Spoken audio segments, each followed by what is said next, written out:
Assalamualaikum warahmatullahi wabarakatuh. Syukur alhamdulillah kita berjumpa lagi di channel At-Tazi. Semoga sahabat semuanya sehat selalu, dilapangkan rezekinya, diampuni dosa-dosanya, dan senantiasa dilindungi Allah Subhanahu wa Ta'ala.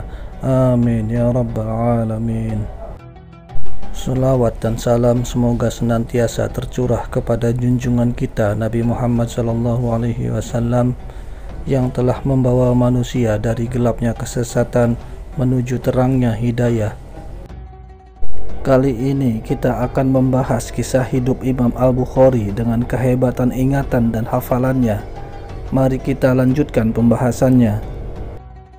Sebelum melanjutkan, dengan kerendahan hati, saya mengajak sahabat semuanya untuk mendukung channel ini dengan menekan tombol subscribe, like, dan share agar terus dapat mensiarkan agama Islam. Terima kasih.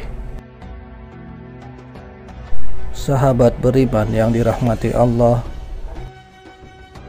dunia mengenal kemasyhuran Imam Al-Bukhari sebagai penghafal 200.000 lebih hadis sahih Nabi Muhammad SAW.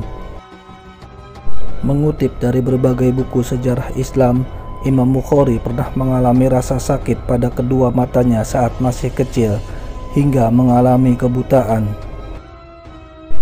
Demi kesembuhan putranya, ibunda Imam Bukhari tak berhenti berdoa dari pagi, siang, hingga malam kepada Allah Subhanahu wa Ta'ala dan mengadu tentang kebutaan anaknya.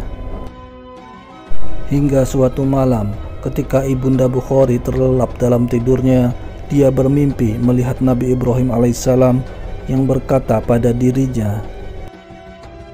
Di dalam mimpinya, Nabi Ibrahim mengatakan bahwa Allah telah mengembalikan penglihatan putranya karena banyaknya tangisan atau doa yang ia panjatkan. Atas izin Allah, Imam Bukhari pun akhirnya bisa melihat. Tak mau menyia-nyiakan rezeki Allah tersebut, sang ibunda pun berupaya keras untuk mengajarkan putranya dengan mengelilingi negeri-negeri Islam untuk mencari hadis-hadis Nabi dengan hafalan yang kuat.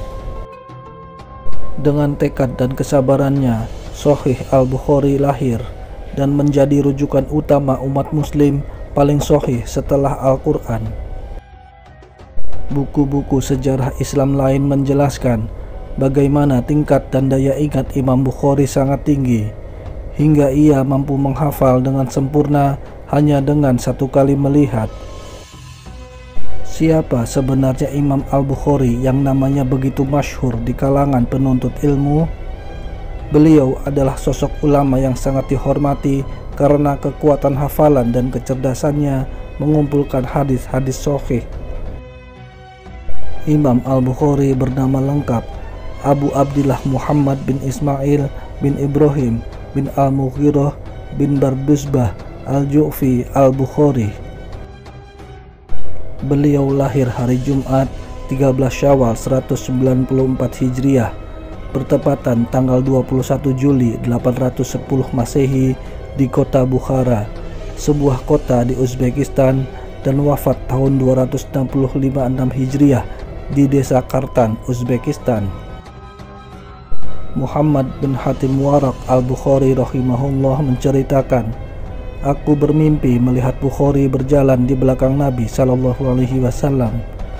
Setiap kali Nabi mengangkat telapak kakinya, maka Abu Abdillah Bukhari pun meletakkan telapak kakinya di situ."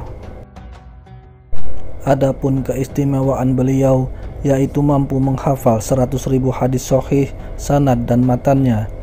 Selain itu, hafal 200.000 hadis tidak sahih, sanad dan matannya. Kehebatan hafalan Imam Bukhari tampak ketika ulama Baghdad mendengar akan kedatangan Abu Abdillah ke kota mereka.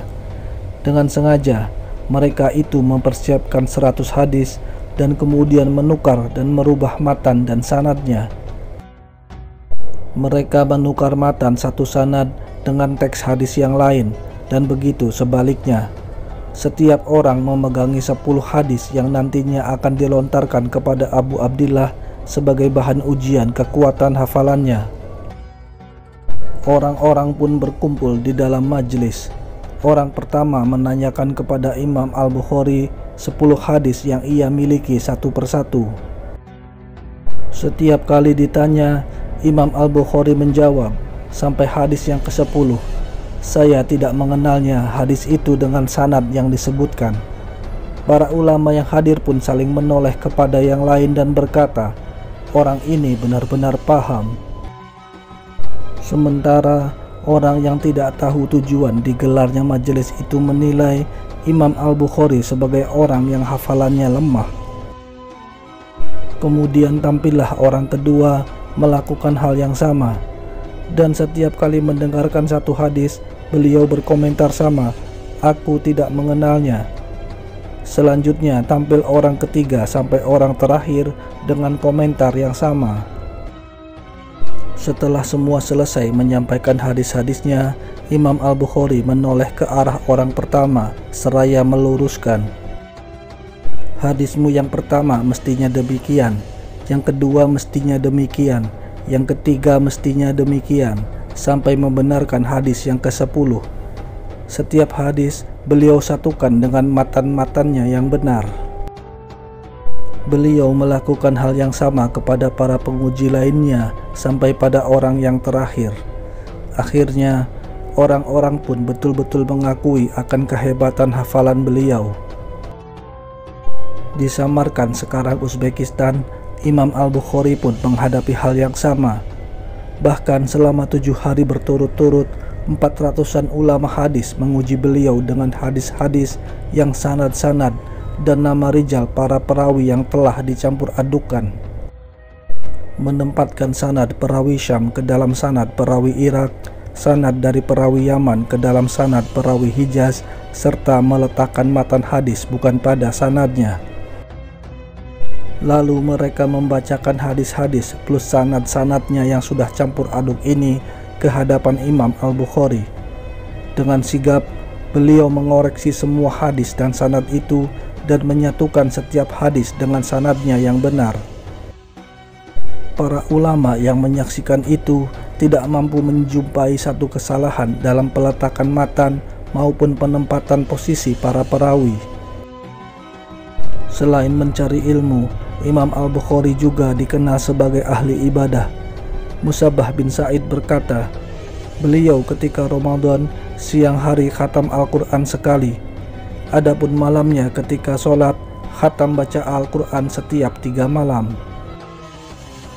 Selain itu, beliau selalu sholat 2 rakaat setiap menuliskan satu biografi ulama ketika menulis kitab At-Tarikh Al-Kabir, dan mandi lalu sholat 2 rakaat di setiap menuliskan satu hadis dalam Sahih Bukhari. Ada kisah tak biasa berkaitan dengan keistimewaan Imam Al-Bukhari setelah beliau wafat. Pada tahun 464 Hijriah terjadi kekeringan di Samarkand. Mereka melakukan sholat istisqa di dekat kuburan Imam Bukhari. Imam Az-Zahabi wafat 748 Hijriah berkata, dan telah berkata Abu Ali Al-Ghasani telah mengabarkan kepada kami Abul Fat Nasr bin Al-Hasan As-Sakati As-Samarkandi. Kami datang dari negeri Valencia, Spanyol pada tahun 464 Hijriah. Selama beberapa tahun, hujan tidak turun pada kami di negeri Samarkand. Orang-orang melakukan istisqa, sholat meminta hujan beberapa kali, namun hujan tidak juga turun. Maka seorang laki-laki soleh yang dikenal dengan kesolehannya mendatangi Qadli di negeri Samarkand. Ia berkata, sesungguhnya aku mempunyai satu pendapat yang hendak aku sampaikan kepadamu. Qadli berkata, apa itu? Ia berkata, aku berpandangan agar engkau keluar bersama orang-orang menuju kubur Al-Imam Muhammad bin Ismail Al-Bukhari. Makam beliau ada di Khartan. Lalu kita melakukan istisqa di sisi kuburnya, semoga Allah menurunkan hujan kepada kita. Qadli berkata, ya, aku setuju. Lalu sang Qadli pun keluar. dan diikuti oleh orang-orang bersamanya. Qadli tersebut melakukan istisqa bersama orang-orang. Orang-orang menangis di sisi kubur dan meminta syafaat dengan perantara penghuni kubur Imam Bukhari. Setelah itu, Allah Ta'ala mengutus awan yang membawa hujan sangat lebat. Orang-orang tinggal di Qartan selama kurang lebih 7 hari. Tidak seorang pun yang dapat pulang ke Samarkand karena derasnya hujan yang turun. Jarak antara Qartan dan Samarkand sekitar 3 mil. Imam Az-Zahabi tak berkomentar apa-apa terkait kisah ini. Tidak pula memungkiri atau membantahnya karena sejatinya beliau menukil seutuhnya. Itulah tadi kisah Imam Bukhari, seorang periwayat hadis Nabi Shallallahu Alaihi Wasallam paling masyhur. Semoga dapat memberikan inspirasi dan menambah wawasan kita. Wallahu a'lam bishawab. Demikian yang bisa saya bagikan, semoga bermanfaat bagi sahabat semua. Wassalamualaikum warahmatullahi wabarakatuh.